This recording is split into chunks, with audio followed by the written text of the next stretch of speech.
welcome to the podcast. Neil, usually I have some things that I know to ask you, but all I know is you've been doing a restaurant. So how's the restaurant? My restaurant is doing really well. I burnt myself today making biscuits, but I think that that's pretty par for the course as far as, baking and stuff. It's been good. It's like the badge of honor for working. I feel like all chefs and things like that have marks and scars and all that jazz. Oh, yeah.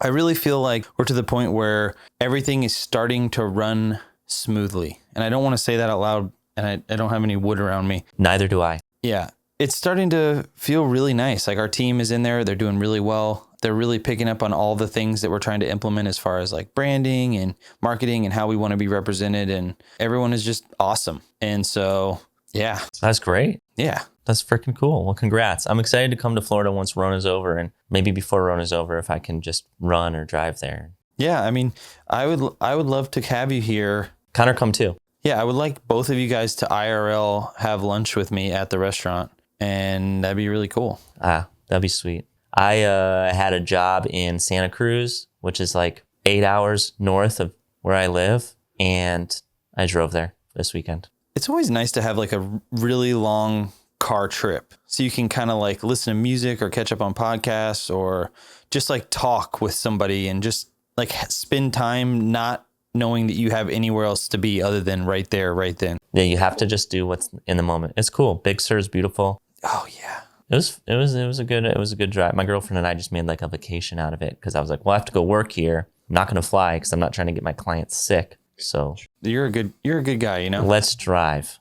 And we did it. And it's far. That's like up near where my parents are at. My parents are in Redding. So it's not too far from Santa Cruz. It's a little more north. They love it. They're just like, what are they doing there? She's doing the travel nurse thing. So she's fully invested in the whole fucking Rona season. But thank you, Neil's mom. Yeah, people got to do it. And she's a badass and she's really excited about helping people. And it's a really cool situation because they really like being out in California. And I'm pretty jealous because it's so beautiful there right now. Oh, that's where John T lives. Well, that's where he goes. So maybe they can hang out with him. Like, hey, we hit up our guitar tech, Johnny, and just see what he does and hang out with him. They're like, he just cut his bonsai tree and drank coffee. And that sounds about right. Yo, it's weird how people on tour have 43 nicknames each. Hey, go meet up with Tissue and check in with fucking Fruit Roll Up, and you guys can grab lunch with fucking Bareback or whatever the fuck. Baby Food. Baby Food. That was the sound guy on Warped Tour. That's a real one? That's a real guy? Yeah, Baby Food. Tissue was real. Fruit Roll Up was not real. Yeah, he is. Really? No, he's not. I was going to say. It's a she, Adam. Oh, I'm sorry. They are real. Fruit Damn it. Roll Up. All right, so that's our intro section. You know what? Maybe the person we get on tour, their nickname could be Fruit Roll Up. Yeah, It'll be the first introductory member of the Don't Shit on the Bus on tour. That's your nickname, Fruit Roll Up. Fruit Roll Up, you don't have a say. If you deny us calling you Fruit Roll Up, then you don't get to go on tour. Well, that's kind of how nicknames work, actually. A lot of times you don't get to choose them, and then you just get stuck with them, and then you have to just live with it. You either love it or you just continuously hate it, and then you're just sad all the time. Yeah, because it's more fun to call people their nickname when they hate it sometimes. Yeah, for sure. And, Fruit Roll-Up's a pretty cool nickname because when I was younger, I loved eating those. I was like really excited to get home from school just so I could have one. If you go to Rite Aid, they have a dollar section, and in their dollar section, they have a 4-pack of cherry or strawberry Fruit Roll-Ups, whatever's red, for $1. That is a deal. Yeah, 25 cents a roll-up. Speaking of a deal, we're talking about getting on tour as a crew member for the first time today. Another great deal. Yeah, that is a good deal. And speaking of good deals, our Patreon, we've got a new patron this week. Thanks, Matt. That's his name or her name, Matt. What a great name. Thank you, Matt. We appreciate you being a patron. All right, today, the overview for today and what we were talking about, like Neil said, we're talking about kind of going to build a picture of what it looks like to get hired and go on the road. It's honestly why we're here, all of us. We want you to be on tour and you want to be on tour. So what we're going to do is we're going to explain to you how that looks. We're going to explain to you who you got to talk to. We're going to tell you what those people do. They're called managers. And the questions you need to ask them before going on tour. So, you're like, all right, I got to go on tour. Now what? What do I need to know? We're also going to talk about what everybody is here to know. The pay, the money, the moolah. How much you get paid to go on tour. Yeah, I don't even know if cash exists anymore during the pandemic. I mean, the money, whatever, you know what we're saying. All the variables that come in to how you get paid when you're on tour. All of the things. We're going to talk about all of that today. It's going to be fucking incredible. It was funny because when you go on tour, at least for us, maybe not so much you play guitar, like you know what you're doing. Your job's pretty straightforward. When I get hired to go on tour, they're like, hey, Adam, will you come do photo video for us on tour? I'm like, yeah. And then there's not much more conversation other than me figuring out what they need every day. But I had somebody ask me once who was doing like a project on, or maybe it was like a friend's parent. They're like, so how do you determine like when you go on tour, like what you have to do? Like, I was like, oh, I just show up and do it. They're like, yeah, but how do they know what you're going to do? I was like, what? I just do it. I don't ever talk about what I'm actually doing. And I was like, oh, I guess you need to have that conversation at some point. But it's just weird because I work with the people I've worked with for so long and people just know I was going to say, you kind of invented the job, kind of. I mean, I can't take full credit, but I mean, I can give you credit. All right. Well, it was just a weird concept because I mean, like if you get hired to be a guitar tech or do front of house, you know, you're in a guitar tech, but there's a lot more stuff that happens in that job that you don't know. And there's some questions you got to ask to figure out, you know, what's going to be expected of you, I guess. That was kind of a ramble, but the point there is there's a lot of information you need to get before you go on tour. We're going to help you figure out those questions. Yeah. Cause it's, you know, like we've said many times before, there's no guide. There's no like cheat sheet on what you need to know. And that's what we're here to give you. This is hard. This stuff's crazy. It's like you can't go on YouTube like everything else. It's like, hey, I want to build a beer kegerator. You can go on YouTube and do that shit. This doesn't exist. Neil, I decided what we're doing for season 2 today. Can I know? Yeah. So what we're going to do is we're going to go through each job that exists on the road. So don't worry. You don't have to know what you want to do yet. We're going to go through each job and interview somebody who's done that job a lot and talk about what they do every day and what skills it requires and what it's like and how they learn these things. And juicy tour stories? We'll get some juicy tour stories in there, of course. Oh, yeah. Okay, cool. Got to hit up our boy Fruit Roll Up. He's got the juiciest, fruitiest tour story. All right. Well, before you get paid, you have to get hired. That's key. So the first thing we are going to talk about is getting your first tour as a crew member. Let's paint a picture of what your life might look like leading up to this point. Like, okay, what are people doing before they get hired? I guess a lot of times people are either involved in like their local scene. They kind of have a network of their venues in the area, people that, you know, come through a town or things like that. They go to shows a lot. Maybe they help out at gigs. I don't know. Like they've done the shadowing and the IRL in real life. That's what that means. Yeah, we talked about it in one of the other episodes. We're talking about creating your own luck. So these people they're doing these things. Yeah, they've embedded themselves in the local music scene or became part of a community that, you know, leads to going on tour or is closer to that than whatever might exist at their home. You got to have some kind of something, you know, you can't just start from nothing and be like, I'm going on tour because it's not going to work. So to go from that life and get on tour, you got to have a place to land. You got to have a place to go. You got to have people to go on tour with. Maybe there's a local band in your area that's kind of getting big enough to go out of town and do some shows and you could help out with them and hop on tour with them. Maybe there's a big band from your area. You can hop on tour with them. Or maybe like someone in your network at the venue that you've been shadowing or helping out with is, you know, maybe the sound guy got picked up by the local band and they're going on tour. Or maybe, you know, just somebody hears about a job and they're like, oh, my friend Mark is looking to tour manage and you guys are going on tour and they connect you. So it's just someone in your network helps you out. I mean, it's kind of what happened with, I can name so many crew members. The majority of them, I would say, get on tour just through something like that. I know specifically with your band. Well, David was he even a drum tech? David was a friend who was a drummer and had done some like local kind of like friend favor kind of things, like where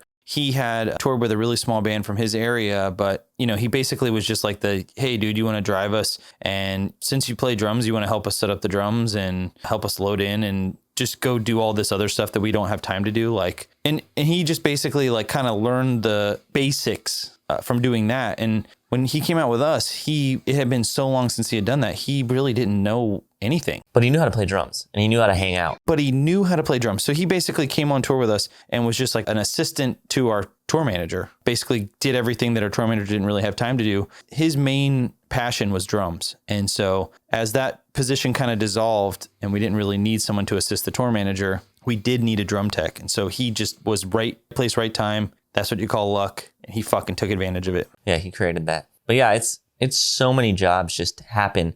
And I think that making that leap of going from regional to national or whatever your local scene is going to be the hardest part And the time frame for this, people might be like, well, how long does this take? And it can take months, it can take years. It's not like a thing that just happens the same way for everybody. Yeah. It's always different. I feel like there's not really, I mean, all the situations are kind of similar, but they're never exactly the same. Agreed. The reason it takes so long is the people that are going to recommend you or in your network are going to say, hey, this person, I vouch for them, they're going on tour. You're going to have to demonstrate that they can trust you, because like we said in another one of the episodes, the creating, your network, when somebody recommends you, everything you do and how you perform reflects on them. So if they have a good reputation, they need to make sure that you're going to uphold their reputation. You got to be in situations that build that trust. You got to show what you can do when things get tough. Because that's how trust is built, right? Like, hey, can I trust this guy? Holy shit. He handled this crazy situation that happened at the venue the other day. Of course, I will put my name on his name. And it just makes sense. And you have to make this happen. I mean, we can give you all the tools. We can set you up for every situation, but you are the ones that make this happen. And Neil, I'm sure you have some examples of this, but I was talking to people trying to get ballpark for rates and stuff today. I needed some more sources.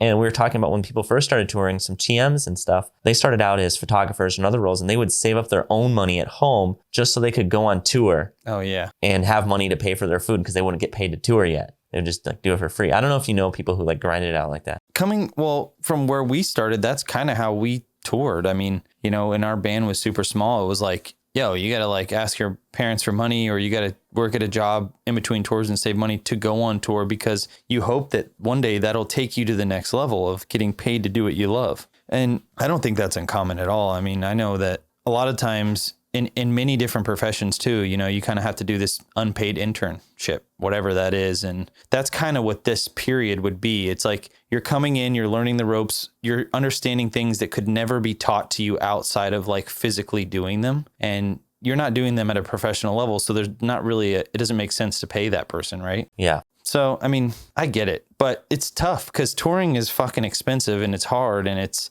they got to make sure you want it though, So it's a lot. Yeah, it's definitely a unique situation. I know some people feel strongly that you should be paid even while you're learning. And I agree, in most careers that makes sense. But sometimes the places that you're learning in the music industry and the people you're learning with simply can't pay yet. There's no means. They're not getting paid a lot, like when you're a small band or small artist. So it's a good time to, luckily that's a good time to kind of go out. It's quite forgiving because you can make mistakes, you can learn. It's kind of expected in those scenarios. It's like, what do you want from me? Yeah. I'm not getting paid, bro. I'm doing my best here. It's making it happen. So let's say you're doing all those things. You're getting hired. Somebody hits you up. Maybe it's a band member. Maybe it's somebody in crew. They're like, hey, we want to bring you out on this tour. So somebody will request for you to tour. Maybe you asked to go on tour. You're like, hey, I'm trying to tour. And they said yes. With a small artist, the artist will probably handle it themselves because they don't have a manager. Anything bigger than a small artist, if they have a manager, they are going to handle all the agreements and all the what you're going to be doing, how much you're going to get paid, all that stuff. But before we get into that, Neil, who/what is a manager? Let's break this down. A manager would be someone who kind of handles all of the either day-to-day or big picture decisions for an artist or a band. And usually they'll be at a management firm. There'll be multiple people, for our band specifically, we have a guy named John. He's kind of more of our day-to-day stuff, kind of handles everything that's happening in the short-term flights, any kind of rental cars, setting up writing sessions, any kind of those scenarios, locking down crew members, dealing with budgeting, that kind of stuff. And then we have another guy that's on the team called Mark. He is handling all of the big picture stuff. I mean, Mark kind of gets his hands dirty too. He'll kind of do a lot of the little things as well, but it's usually a team like that. You kind of have a day-to-day person, and then you'll have a more big picture person. And the manager basically takes care of all business. They aren't usually on the road with the artist. They are usually working from an office or a remote location, and you'll see them every once in a while at the shows. They'll come out and make sure things are going smoothly. They'll hang out with the artist. They're the ones that are kind of schmoozing, they're having a drink, they're eating some food, they're hanging out. They're like, oh yeah, this looks great. This looks good. Hey, we need more of this. You'll usually see them when it's pretty easy. When stuff's, when it's an LA show, you'll probably see some managers. Or if you're playing in a vacation destination, they'll be there. Yeah. Whoa, we're playing in Australia, the Gold Coast. It's fucking beautiful. Oh, there's our manager. You'll see him then. But they really are the person that kind of like handles all of the business decisions, and not necessarily the decisions, but they are the one that kind of facilitates all that stuff so that the artist can be an artist.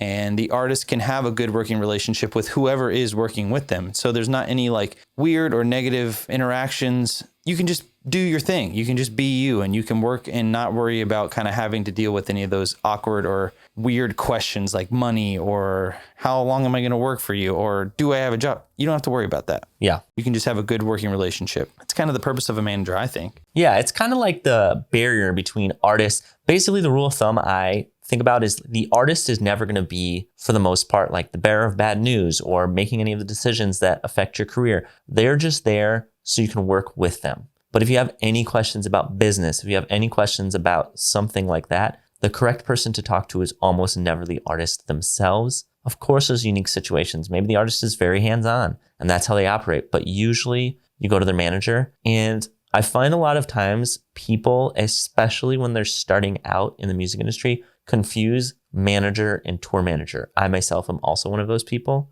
And there's a really big difference between those people. Oh, yeah. They're always there. Unlike the manager, the tour manager is always there. On tour. Yeah, I guess that's like the key thing, you know, like when you hear a tour manager, they're the person that's usually going to be dealing with all the things that are on tour. It's not just limited to like a music video or travel outside of touring or what does the artist need for this photo shoot, blah, blah, blah, whatever. They're not usually dealing with those things. They're usually dealing with the show stuff, the crew, logistics, traveling, equipment, all that stuff. And the manager is, just to clarify, the manager is often like their team, they're on the team with the artist, if that makes sense. They kind of operate as one entity and they hire the touring crew. So the manager is, they're the top. You can't really go higher up than that. I mean, technically artist, but they kind of work together and they hire out the crew. And so tour manager doesn't determine your rate. I mean, sometimes they help with that stuff or can pass that on to the manager, but they're not the person that's in charge of any of the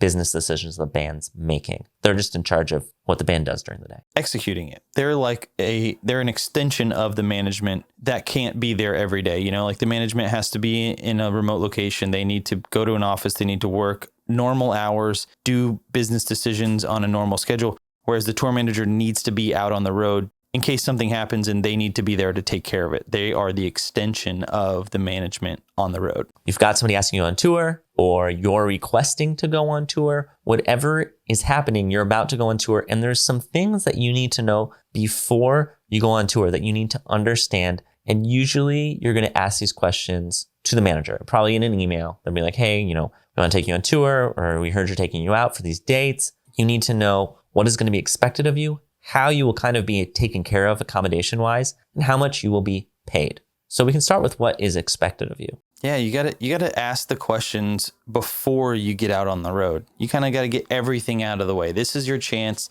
to figure all of that out. It's like guitar tech, for example. I mean, I kind of asked a couple of questions earlier just to kind of get the bearing on what we were talking about, but they have to understand what kind of rig you're using. And a rig would be like if you're using an amp, or how many guitars are you planning on bringing? What kind of road cases are you going to be working with? Do I need to bring my own tech setup? You know, like these are all things that are very important because if I already, let's say I am going to be guitar teching for Adam Elmakias' band. Yes. Adam Elmakias and the Elmakiases. Let's say I'm going to go out on the road with them. I'll be like, hey, so do you guys have any guitar tech tools that you already travel with? Like, because a lot of times, like for instance, A Day to Remember, we have a full setup, stage rate. I bought all that stuff. So if someone leaves to go work for another band, or let's say someone can only do half a tour and they need to take their tools for something else, everything stays with the tour and someone new can come in and they don't have to travel with like a whole box of stuff. Yeah. Everything stays with me. I know what's in there. I make sure it's all stocked and everything like that. If we have someone new come in, that's all stuff that you would figure out before you get out on the road, because you'd hate to show up and they were like, well, we don't have tools. I thought you had tools. And they're like, well, I don't have tools. I thought you guys had tools. And then no one has tools, and that'd be terrible. Yeah, communication is key. And we'll definitely go over the questions that each position asks before they go on tour in the next season of this when we delve a little deeper. But like Neil knows guitars, I know photo video. And the questions I usually ask are like, what content do you need each day? When do you need it by? And how much of it do you need? Right? So if they want photo, they want video, they want multiple deliveries during the day or every day the next morning, or they want a 1-minute video every week. I just need to understand what I need to bring on tour. I don't need to know when my artist wakes up each morning. I don't need to know what the favorite side of their face is or something like that. I can figure all those things out on the road. I just need to ask the questions that determine if I bring 1 camera, 2 camera, 3 cameras, 5 ones. Like, I need to know those things of how I need to pack. Left side of my face. All right, perfect. Is my favorite. It's like how you need to pack is left. No, it's more beautiful on the left side. And these questions are all important because they're going to help you figure out how much you can get paid too, which we'll talk about at the end. But the next section is, how will you be taken care of, or what is your accommodation going to be? So that could be a huge thing, like maybe you're making a little bit less, but you're going to be staying in nice hotels, or you're going to get to stay on the band bus and you get condo bunks, or vice versa. Maybe you'll make a little bit more, but your accommodations are going to be kind of trash, and all of that will kind of be explained before you go on tour. And that way you can make that decision ahead of time with real data and real information. Yeah. And you just want this information so you can understand, like, how will you be traveling if you're on a band, if you're on the bus, or if you're flying, and then you can determine what you need to pack. And then where will you be sleeping? Just so you can expect, hey, am I sleeping on the bus on our days off? Or are we getting hotels? Because generally people get hotels, and you want to make sure you know that ahead of time. And it's just kind of getting an idea of what this is going to look like, big picture. It helps you mentally prepare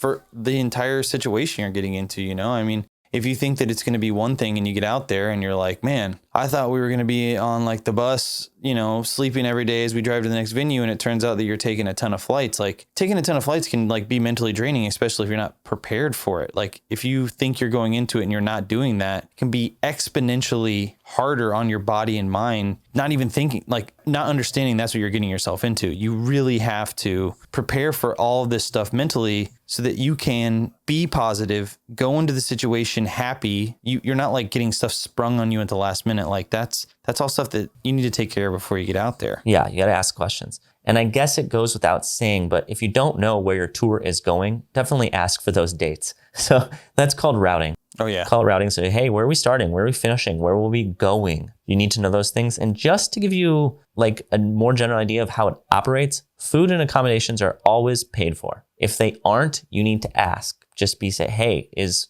this stuff all taken care of, or what's expected of me? Everything past like a very small level van tour will all be taken care of. Whenever you come with us, Adam, and we go do something like on an off day and we want you to take pictures of it, we're not like, hey, you have to pay for this $400 excursion by yourself. Yeah. And maybe some groups they do it that way, or I don't know, but like, that's something that like you guys got to figure out before you get out there. And you're like, well, I mean, I'd like to take pictures, but I'm not going to spend all of the money I just made last week trying to get into this fucking thing I don't even give a shit about to take pictures of you guys. Yeah. It's pretty much everything is paid for. You're not flying out to the tour. You're not like, every night you're not paying for your meal at the venue. That's all part. It's like any job. You don't need to pay to do your job. You get paid to do it, and they take care of everything. It's like you pay for the buns that you work at McDonald's. You're like, I make sandwiches, but I got to pay for all the buns that I use. So it's pretty weird, but it's what we're doing. Provided by the local farms, local farm buns. Can you imagine? Oh, God. Okay, and the last question is how much you will get paid, or what will you be paid?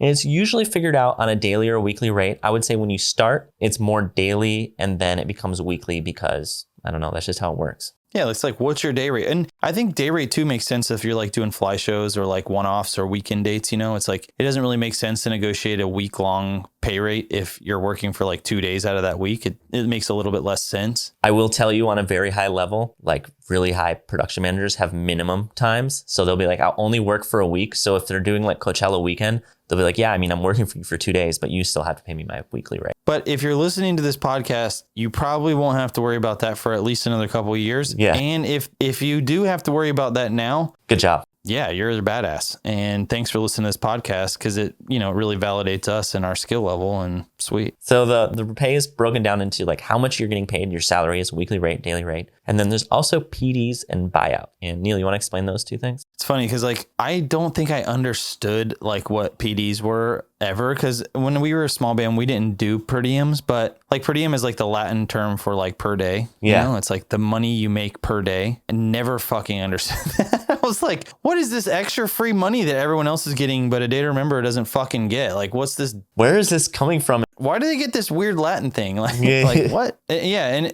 it's all different. But I think once you hit a level of touring that's like, it's a pretty good level. Like you're out of the van, or maybe even a lot of times you're in the van, you have per diems. And so it's the daily cash that you can spend on whatever you need, usually food or any kind of thing it takes to be alive on a daily basis. And it'll start at around $10 or something, and it'll go up to the 20s and 40s, and it'll just get higher as you get bigger. And sometimes when you're just starting tour and maybe you're touring for free because that's all they can do, they'll be like, hey, we'll just give you PDs, which means you just get like $10 a day. Yeah, that means it doesn't cost you to live on tour. Like at least you're learning and you're not getting paid to be out there, but you can at least pay for like Taco Bell. Break even. Yeah, you're not going to die from touring. You might die, but that's another episode. So we'll save an episode for that. So buyouts are similar to PDs, but they're just money meant for food, and you won't get buyouts if food is provided. And if food is not provided, you will get a buyout. So like if the venue serves you food, you're not also going to get money for food because that money has been used for the food at the venue, right? Yep. It's like basically like, hey, we use this money to buy catering. We don't have the money to give you, or we don't want to buy catering. So here's the money we would have used for catering. We're going to buy out your catering. Here you go. Also, there's nowhere to eat around here. So you just get to have this money now. Yeah, I like that. I'm like, don't make me have hot sandwich platter for lunch and then chili dogs for dinner from fucking Jeff's Catering. Just give me like $20. I'm stoked on that. It makes me feel way better. I'll order Jimmy John's and Chipotle and call it a day. Yeah. Oh man. This is the first time I've done this. What affects how much you are getting paid? Yeah, there's a lot of variables. The biggest one is you. Yeah. How much experience do you have? How good are you at your job? How long have you been doing this? How bad do they want what you do on their tour? It's like, how much are they willing to pay you? Yeah, and that's why like you're gonna see that this is a range, because we're trying to break it down, but at the same time, like if somebody's in a van tour and they're paying most of their crew a couple $100 a week, but you're really overqualified and they really want you, they might pay you twice as much as other people just to get you on the road, and because you have to live in a van. So it's so different for everybody. I feel like that happens a lot of times with like the creative aspect of it, like, content creation. Depending on how good you are at content creation, you could still be going out with a band that's on, they're trying to elevate their look. So they're willing to invest in content, or even like an LD, you're willing to pay someone to create a show, someone who's doing something creative. You're probably make a lot more than like, let's say, hey, we have this guy who's a really good guitar tech. It's like we could get this other friend who's not as good at guitar tech, pay him a little bit less, and we're going to spend that extra money on elevating our situation to outside. So like if you're doing content creation, more likely you're going to get paid more than others, depending on how good you are. There's a ceiling for being a guitar tech, right? Like once you're good enough, it doesn't really matter if you're better because it doesn't really benefit the band that much. I mean, to an extent it does, right? When you're on your level and you have 7 guitars, you need a good guitar tech to do all that stuff. But if you're on a low level and you have 1 or 2 guitars, like pretty much any guitar tech is going to get the restringing and tuning done. However, with a photographer, videographer on a low level, if you have a very qualified photographer, videographer, they can do a lot more in the same situation than somebody who can just take, a simple photo. So that's how I would think of it. The ceiling is much higher for creative. And same with lights. They can take a situation and kind of, like you said, elevate it or make it something more. It's also being creative. I think that's like the main thing. It's like you have the ability to take something that could be pretty shit and make it look beautiful, and people are willing to pay for that. Because a lot of times when they're in a shit situation, they want to not be in a shit situation. And the only way you do that is you dress for the job that you hope to get. Fuck. This is me like messing up a classic saying again that we should just add this to the t-shirt. It's like dress for the job you want, not the job you have. I guess that's the classic saying, but it's kind of the same thing. Like if you have a really good content creator, they can make you look amazing in a really small room. If you have an amazing guitar tech, your guitar is just going to be as in tune as it ever will be. It's not going to get any more in tune. I creatively tuned your guitars tonight. It's like, please stop creatively tuning my guitars. I need them to be in the regular shit. But the funny thing is not to talk shit on there is a ceiling with guitar teching and stuff like that. But at the same time, like you can always be learning, and there definitely is a range. It's like, for instance, someone that goes on tour with like Nickelback, they're in an arena, they're working on insane setups that just some random guitar tech would have no idea how this stuff is set up. Agreed. And it does happen, but it's much less and it doesn't happen like it does with content or creative in any way. So back on track. Well, that wasn't off track, but back to what affects how much you're paid, the job. So what is required of you? How often? How important is your job, right? And that depends on like what genre you're in. Like, if you're in if you're working for Ed Sheeran, guitar teching is pretty damn important because it's just him and his guitar. Yeah, you got to be able to make his guitar sound nice. And then, but if you're working for, let's say, I don't know, a big rock arena band, like the LD is really important. Like these people might get paid more than a less important job. Absolutely. It's just like, what is necessary? Like, can the show really go on without you? And if the answer is yes, you're probably not getting paid that much. It's really that simple. No, that's a good point. And the other two things that from the job are like, we talked about this already, but how are you traveling? What are the accommodations? Those can affect how much you're getting paid. Lastly, obviously the boss or who's paying your bill, the artist, the client, that determines a lot of how you're getting paid because your job might not change that much from artist to artist, but you could make a lot more if you're touring with a big artist than a small artist. Oh, yeah. I mean, just think about how much money they make. They don't have that much if they're really small and they're not really making a lot of money every night. They're not going to be able to invest in some of the things that are kind of more frivolous or more furthering their own career. A lot of times they choose to like, hey, I'm just going to make this money myself rather than reinvesting it into making the show look and feel bigger. So it all matters. Yeah. And if you want to gauge the size of artists they are, so just think about what types of venues they're playing, how much their ticket costs, because somebody could be playing like in 1,000 cap venue, but if they're charging $100 a ticket, they're making a lot more money than somebody who's charging $20 a ticket. So if these artists are making a lot of money, then your job becomes more and more important, right? Because you're enabling them to make this money. So therefore they can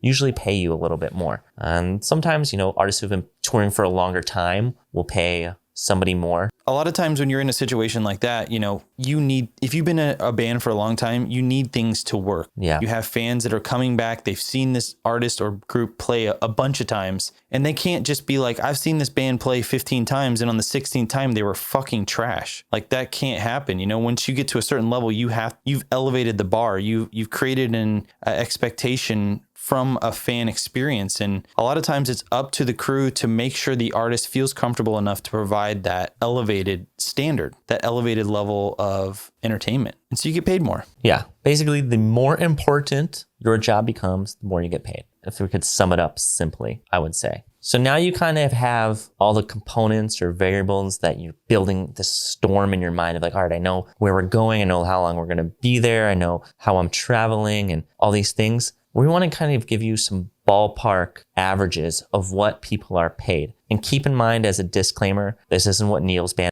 pays anybody. This isn't how much I make. This isn't how much anybody we know makes. We just averaged a bunch of information out across of all different genres. You can't take this information to a band and say, Neil and Adam said you pay this much. You cannot do that. We asked a bunch of people we know and trust to kind of give us general fees that they've charged or been paid to work for a bunch of different artists. So, like Adam said, like, don't try to be a wise ass and be like, look, Neil and Adam said that, because it's not going to work out well for you, because we probably know the person you're applying for, and they'll just call us and be like, did you say this? And be like, no, and then you're going to ruin your reputation. So don't do that. And you're going to make us look stupid.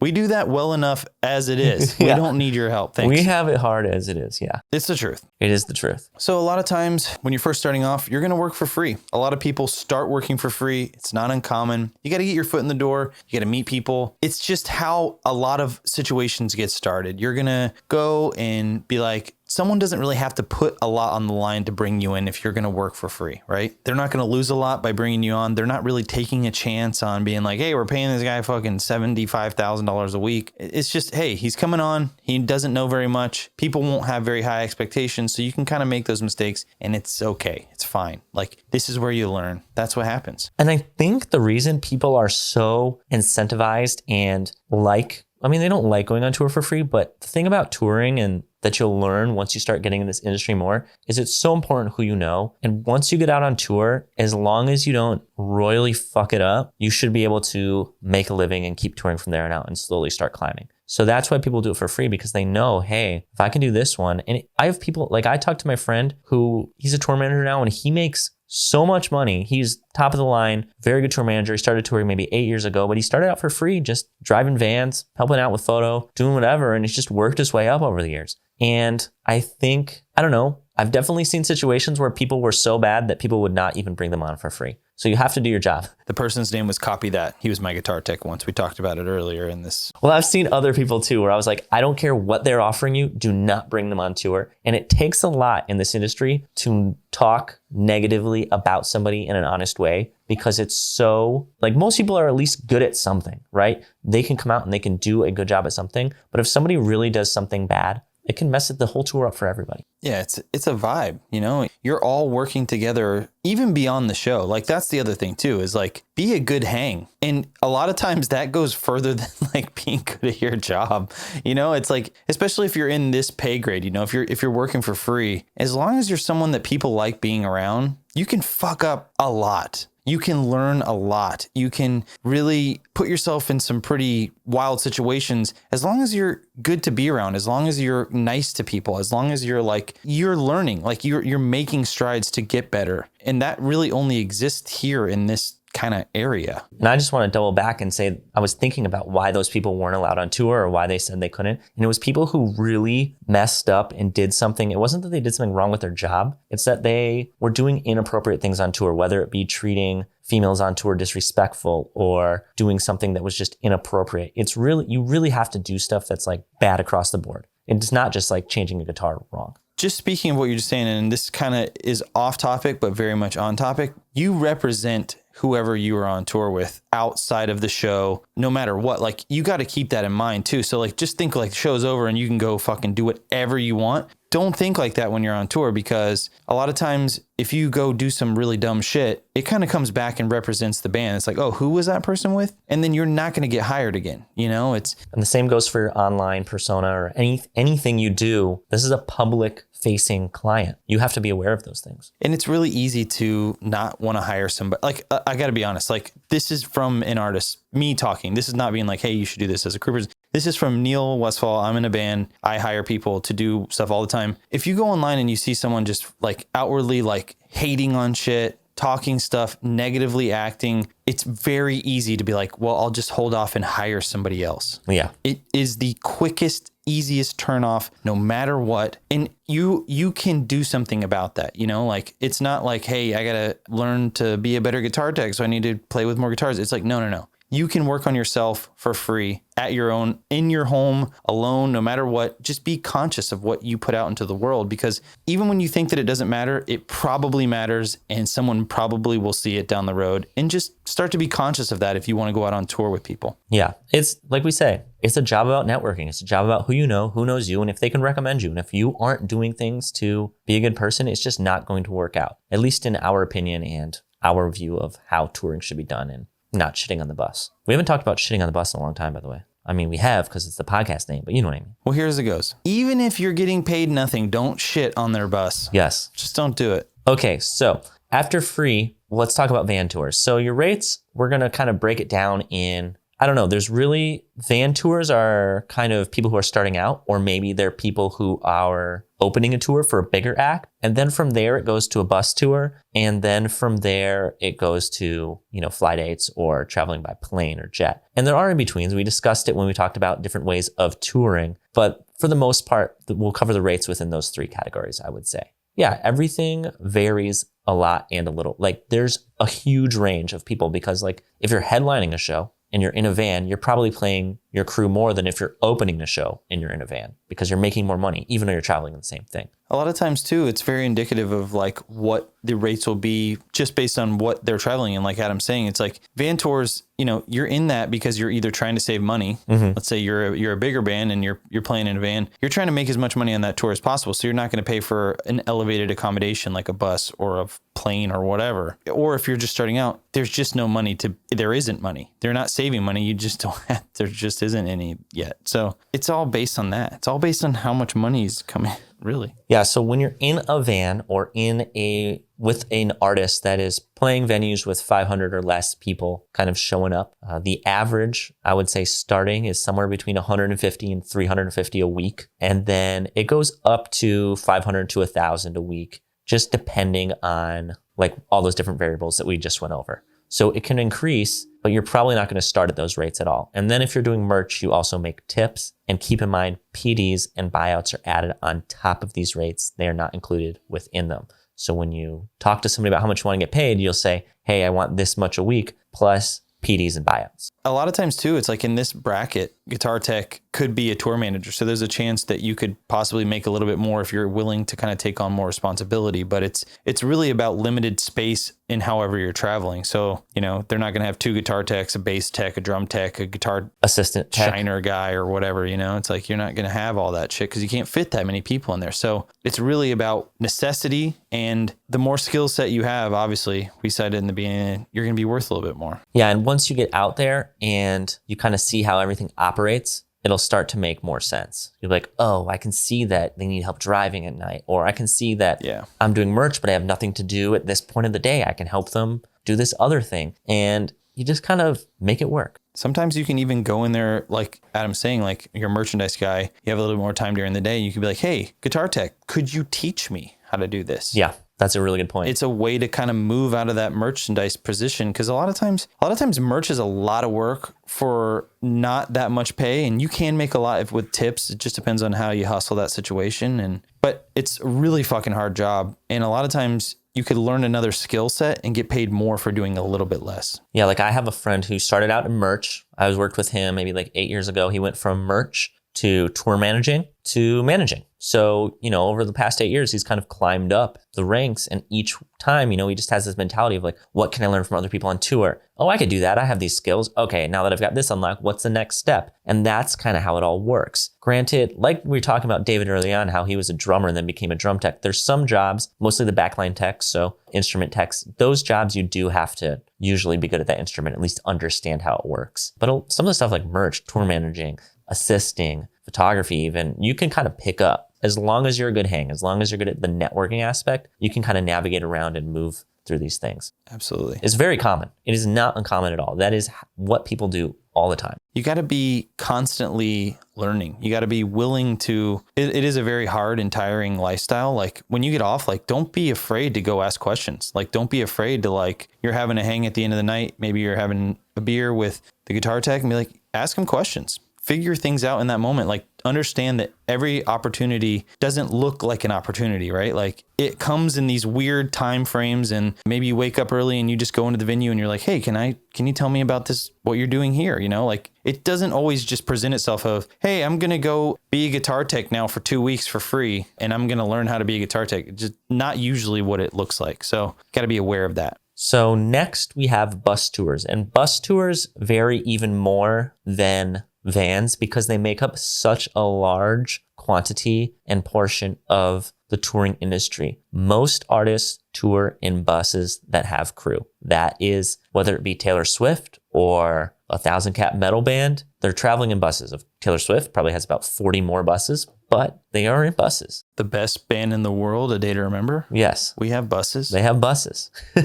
And this is kind of where you start to become more of a professional. So a lot of times when you kind of get into that professional level of touring, the rates start at around $250 to $300 and go up to about $400 to $500 a day. See, in this scenario, you're not even talking about a week, because it's your time means a lot. And it's like per day, this is what I need to do what I do. And you can kind of demand those rates. And so a lot of times when you're working out with that, it like kind of works out to around $1,750 a week. And it can go up to like $3,500 a week, depending on the larger band or if your job gets more specialized. A lot of times, even when you get to that level, the techs start to get their own assistant. You know, it's like the workload is so great that they can't physically get it done in the amount of time that is allotted. Because that's what this is like you load in, it's at a time, and then the doors open at a time, and that never changes ever. So if the workload gets elevated, you still got to get it done in that amount of time. And like we're saying, as the job gets bigger, and like we're saying, as the artist gets bigger, your job gets more specialized, it becomes more important, you get paid more money. Sometimes your job gets not necessarily easier, but it becomes more manageable, right? All you have to do all day is tour manage. You don't have to tour manage and drive and guitar tech and do merch. So it becomes more specialized, you become better at it, and you get paid more money. So something we haven't really talked about, Neil, are vendors, which I just honestly forgot about. But vendors are when you get crew with the gear, right? Like what's when you get like... You're in a PA, you get sound techs. Yes. They know how to work that specific PA or that specific brand. You get pyro in the UK because you're doing a big arena tour and you want pyro that comes with crew. And that is like a whole nother way of getting on tour that we don't really talk about. But that's the kind of people that are like, they're in that industry and they get taken from that industry to the touring industry. They don't really work with a specific band. They just do pyro and they get hired to tour through that. You got to get certified to be a pyrotechnician, and you got to have a lot of training, and you got to have a lot of like, it's a hard life. It's a hard thing because you're constantly switching artists, and you got to be able to take music, learn that music in a day, create cues. So they're expecting you to be creative, and then you got to go in, set it up, make sure all your shit works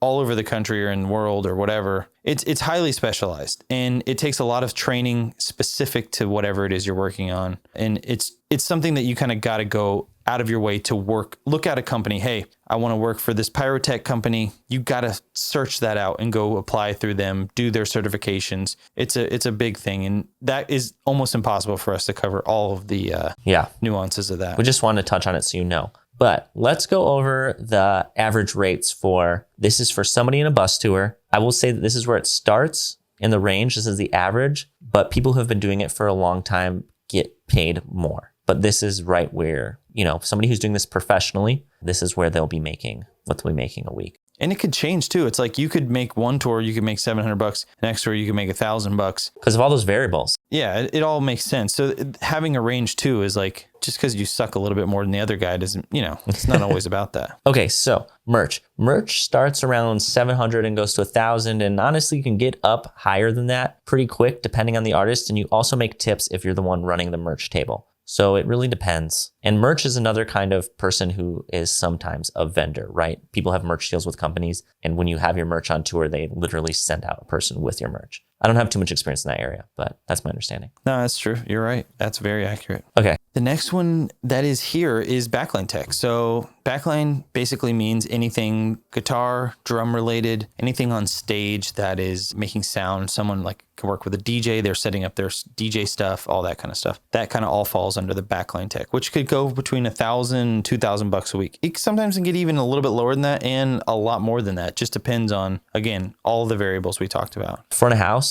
So the person doing sound in front of house, $1,250 to $2,000 a week. And as I'm going through these, it's kind of hard because depending on what world you exist in and how long, you're like, well, these numbers seem off, but it really just depends. Like there's so many variables, but this is a range. Yeah, it's a general idea. So you can like kind of understand, like you go to a concert, you see a front of house guy, he's doing his thing. Now you can understand, like, look around the room. Is the room full? Is the band fucking traveling in 17 buses? He's probably making on the higher end. Let's just you can kind of get the idea now. Yeah, he's probably making not $1,000 to $2,000 a week. He's probably making $3,500 a week, but breaks out into being like $500 a day. Yeah. All right, LD. The lighting director. So again, this is a range. It's $1,000 to $2,000 a week. Then you got the monitors. How much do they make? Monitors are the people on stage. Wait, is it lighting director or lighting designer? Lighting, both. It could be either. Oh, shit. I didn't know. Really? I forgot. All right. Monitors are next. They're the person on stage that does audio for the people's ears that are performing. It's $1,250 to $2,000. They use these. Yes. Neil's pointing to his ears because he has in-ears in. And then the Big Daddy tour manager and the production managers. Or Big Mama tour manager, either or. So as people get paid more, generally they are higher in responsibility. And what's it called when somebody's like seniority? Is that the right term? The hierarchy? They're higher in the hierarchy. Like they're like the TM and the PM are in charge of basically everybody else on tour. And it's it's like you're thinking about an army. They're the general. They're the one making the big picture decisions. They're leading. They have to understand what's going on in the monitor world and the sound world and what's going on with merch. And so they're making calls that kind of affect everybody on the road. And which is why they make more than most people, because they have more responsibility. And if things fuck up, it generally goes back to them. So you are probably going to have to report to them. If you are working at any of the other things that we talked about, monitors, LD, front of house, backline tech, merch, you're going to be working under either a production manager or a tour manager. Or both. Or both, yeah. And then the PDs for these people is, did we say how much they make? They make anywhere, it's kind of starts at like $2,000 and it can go a lot to anything. Yeah, I've seen people making like $7,500 a week. And that's just in the rock world that we exist in. Like, I'm sure when you get even bigger than that, it gets more. Yeah, I know in DJ world, like a lot of people will have like minimums of badass. Yeah, it's just, and keep in mind, these people have been doing this. Like People who make a lot of money have been doing it, learning on the road for 10, 15, 20 years. Like they are out there. They're lifers. Like you see these people in the streets, you're like, oh, that guy tours. He's wearing all black and he has a radio on. He's going to a restaurant with a radio on. That guy tours. Road dog. Yeah, road dog. And the PDs for these are $25 to $35 range. They do get higher, 40, 50, 60. I know arena tours, they give you a lot. If you're on like this Taylor Swift tour, get a lot of money. I mean, even like some of these more extreme examples that we're giving of how high they can get, like, to be completely honest, like those tours, there's maybe like 5 of those tours a year. Yes. They contain the same crew members because they're, like Adam said, they're lifers. It's a limited thing. Like it's not like in the lower bracket in the range that we're giving, like there's hundreds of those tours a year whenever it's not COVID-19, and they can all exist all the time. You can go to a major city and probably have like 4 tours in a city a night, tours that happen all year round. So the crazier examples that we're giving, they're very limited and they don't really exist too much outside of like 4 or 5 or 6 major tours a year. Yeah. We just want to kind of let you know what the range is and where you can go down the line. Lastly, for rates, we have photo and video, which is my world. But it's $1,000 to $3,500 right now. This one has gone up a lot in the past few years. I would say more than anybody else because it's so much more important. And usually people want both. They want a photo video person. As you get to bigger artists, they usually have one for each. And I will tell you, they probably sleep the least, especially if you do video. Photo, maybe not. Video, yeah, you're not sleeping very much. Well, it's like you got to turn around a fucking beautiful product. A lot of times within like the next day or the day after you are shooting it, and you're getting content every single day, and you got to be logging that content. Yeah. You also have a lot of gear. Oh, it's just, I mean, that's one thing I kind of feel bad for you guys. It's just, it's so much work. It's so specialized. A lot of times there's not even time to kind of like outsource editing and stuff like that. Doesn't really make sense to do that. Yeah, it's hard. On a touring situation. Yeah, and they're the only, I would say they're the exception to the rule where they get paid more than most, but they don't have seniority over anybody. They're kind of like, honestly, on tour, it's funny because they always travel a party. So they travel with artists and get the best accommodation, and they don't do any of the unloading or loading. So they're more in the artist group than the crew group, I would say, but they're still crew. So if you're a photo video person on tour, don't act like a dick just because you're treated nicer than everybody else. You got to be nice to the crew still. Oh, yeah. And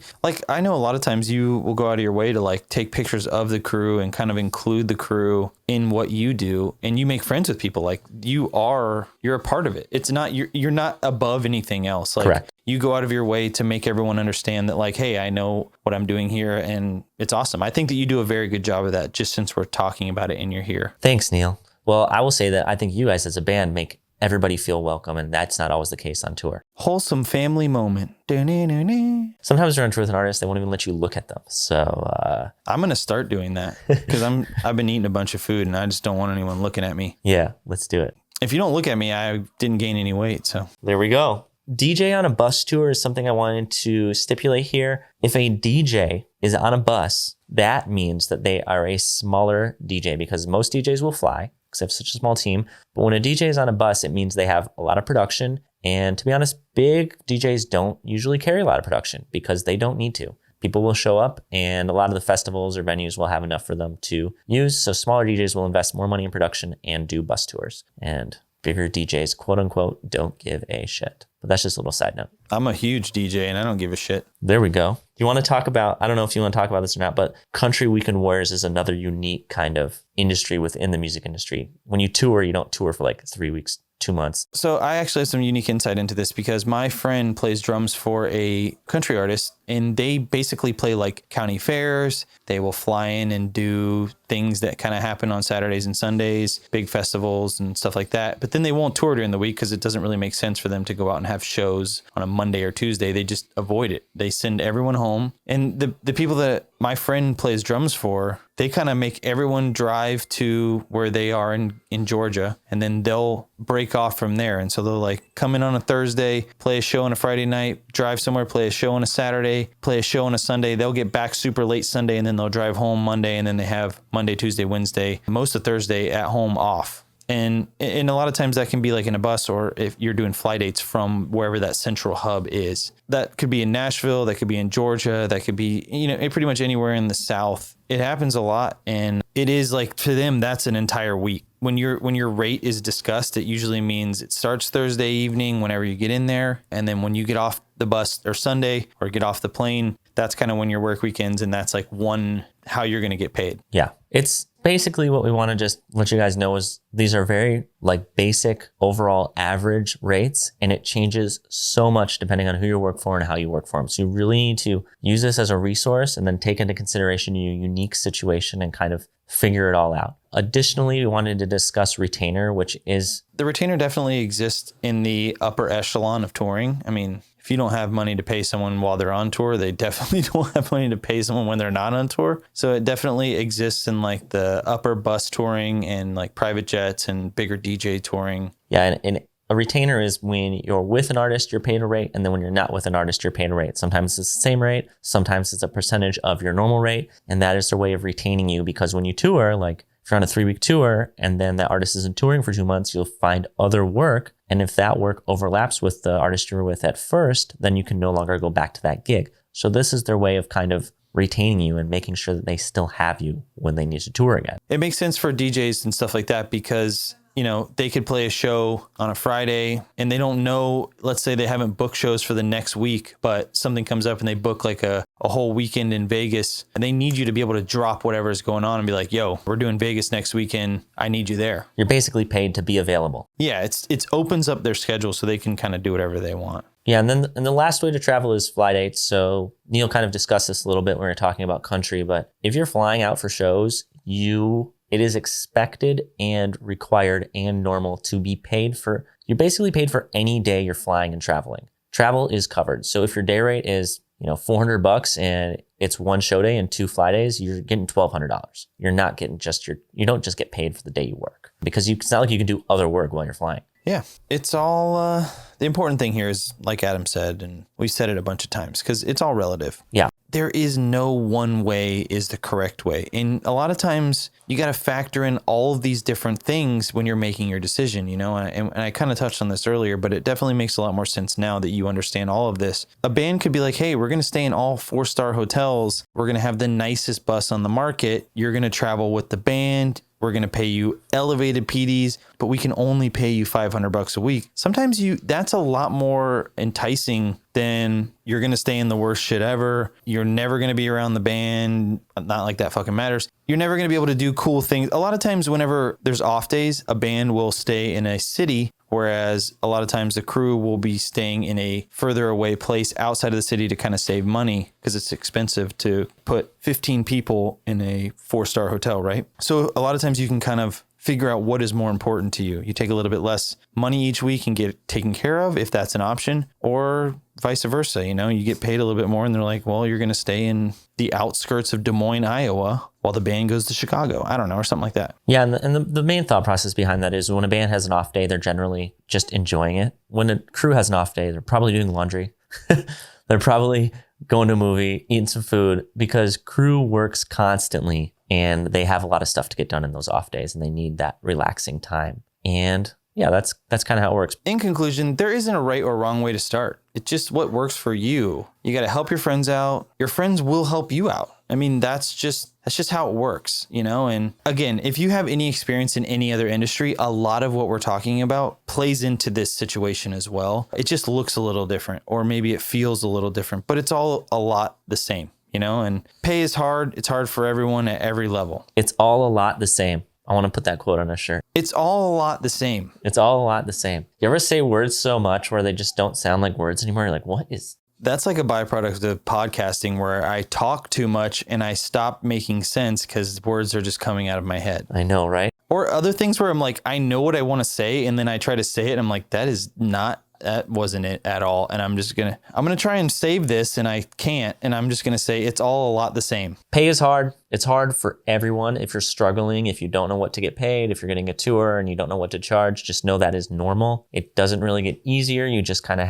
it kind of gets easier, I guess, but it's always just a struggle to figure out, okay, I'm doing a little bit more. I need to ask for more money, or, okay, what size is this artist? How much can they afford for me? I want this job. I don't want to ask for too much. It's just a learning process. So the more you do it, the better you'll get at it. Just while you're doing it, remember your long-term goals. Like Neil said, $500 a tour, maybe it's less than you get paid, but maybe you get nicer hotels and you get in with this artist that you really want to work for. And moving forward, you're going to get $1,000 a week, and that's much better. So just don't be too short-sighted in it. If your goal is to tour, maybe working for free at the beginning isn't such a bad thing. If your goal is to tour, it's all fucking hard. Do what makes you happy. Like, don't really worry about like the other bullshit. It's like, you got to find the little things in this crazy world that make you happy, because it's really hard work. And a lot of times it goes unappreciated. A lot of times in this situation, especially, you know, on the touring side, if you're really good at your job, people don't even know you're there. Yeah. And so unless you're Neil, just find the little things that make you happy. Can you imagine if you were so good at your job, nobody saw you on stage? It doesn't work for artists. If there's anyone out there that plays guitar, you want to be seen. You want to be heard, especially if you're good, but don't be lame.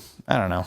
I don't really know. There's not really any other good advice as far as that goes. It's like, work hard, keep your head down. Talking about money sucks always. I think Adam said that great. Yeah. It's hard. It's even now it's like, that's the other thing is like, I would rather Adam. So if Adam was going to come work for a day, remember, I'd much rather Adam talks to our management. That way me and Adam can still be friends if it doesn't work out.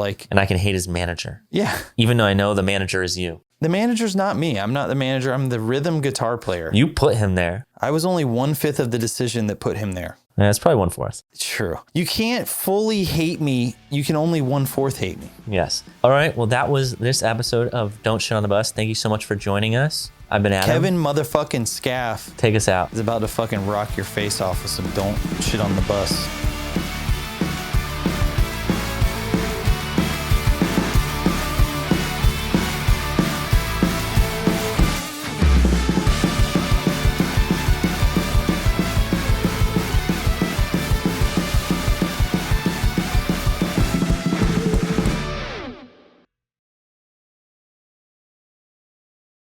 This week, I went to Santa Cruz, like we talked about, and I got to photograph this awesome guy. It's him and his wife. They're named the Varneys. It was this shoot for a magazine for like a bank or something. It was my first time working for him, but he's like 77. He's collected cars for since he was 13. And this dude has he's like, this car's worth 3.5 million. This car's worth 30 million. And he has all these one of a kinds and all this. He had this car that was called a Woody, which is when you put wood on the outside, and the inside had animal fur.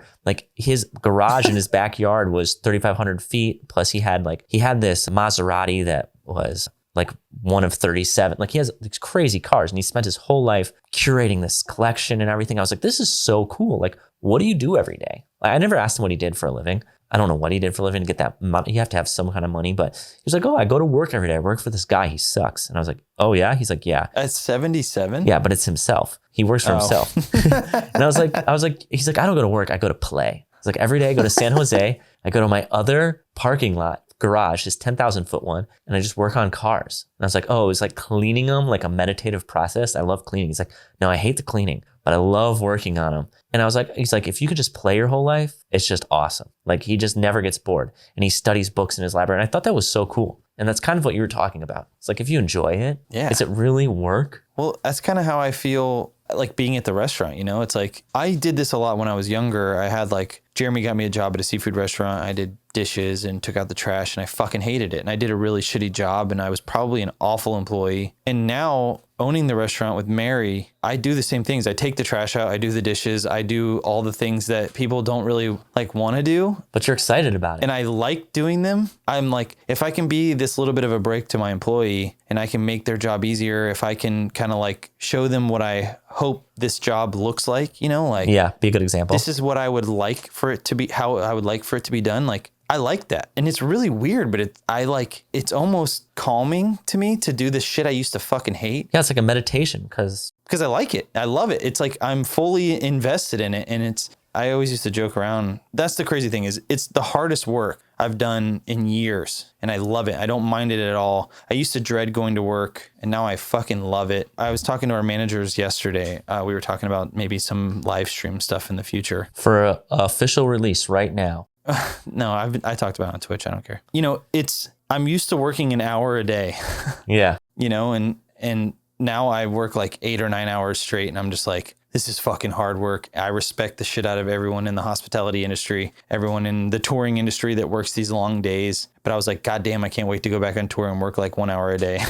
It's like, Well, I know you say you work 1 hour a day, but I've been on tour with you. I think you work a lot more than that. Like you have press, you work a lot every day. I mean, you do hang out, but you work. It's hard. it's just funny to say, it's like if you think about it, like someone who's like, and the people that are listening to this podcast, they'll understand one day, hopefully when they get out on tour, but it never stops. Like, you're on tour 24/7 till you get home. And even after you get home, you have to decompress for like a week. You can't really do shit for like the week after you get home from being on tour. It's crazy what caring about something, how it changes how you view it. Like I used to hate doing dishes and I used to hate taking the trash out. And now it makes me excited to be able to make someone else's day a little bit easier to go and do that for them. So yeah, it's crazy. In conclusion, have fun with whatever you're doing. All right, later guys. Good talk. Ask to unmute. I love you guys. Hey, I'll see you next week.